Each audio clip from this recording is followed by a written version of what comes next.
We did a couple of videos these last couple of days of Manchester United folks. We did one at half time in the United Fulham game, and we did a resume on the full time result yesterday, the day after the game.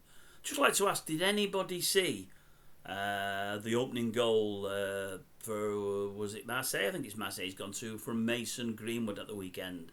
I think it was on Saturday. Did anybody see it?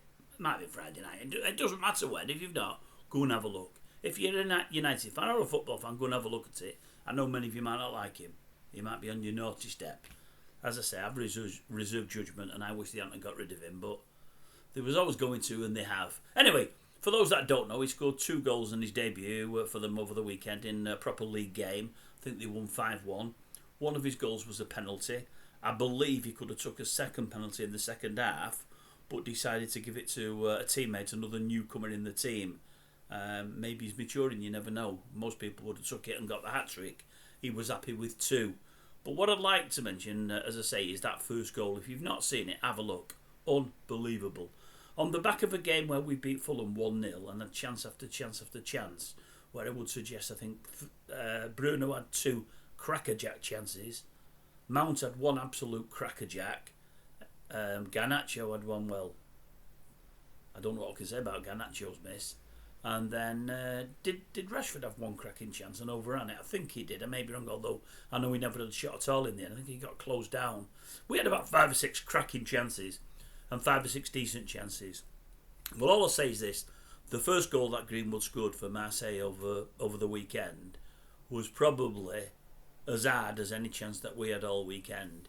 He takes the ball out wide and he cuts in from out wide, running at pace, and he puts it in the far corner past the despairing dive of the goalkeeper.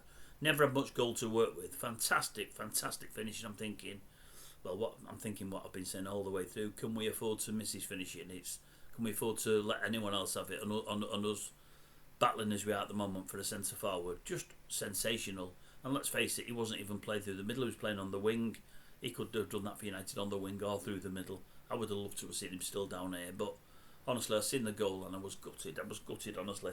I'm going to be gutted every cracking goal he scores this year, and I think if he decides he wants to give it a real go in France and he's really keen to show the world what he can do, I think he's going to have a fantastic season over there. I really do. He's got a manager there putting faith in him who thinks the world of him, and that's all he really needs, I suppose, with the place he's at this moment in time. But scored 2, could have had 3, and I thought, we've not got a finisher on our books that is anywhere near the level of Mason. Nowhere near it whatsoever. What a great shame. What a fool, some might say. Me and old Mason Greenwood. Me for sticking up for him and him for doing what he did or didn't do.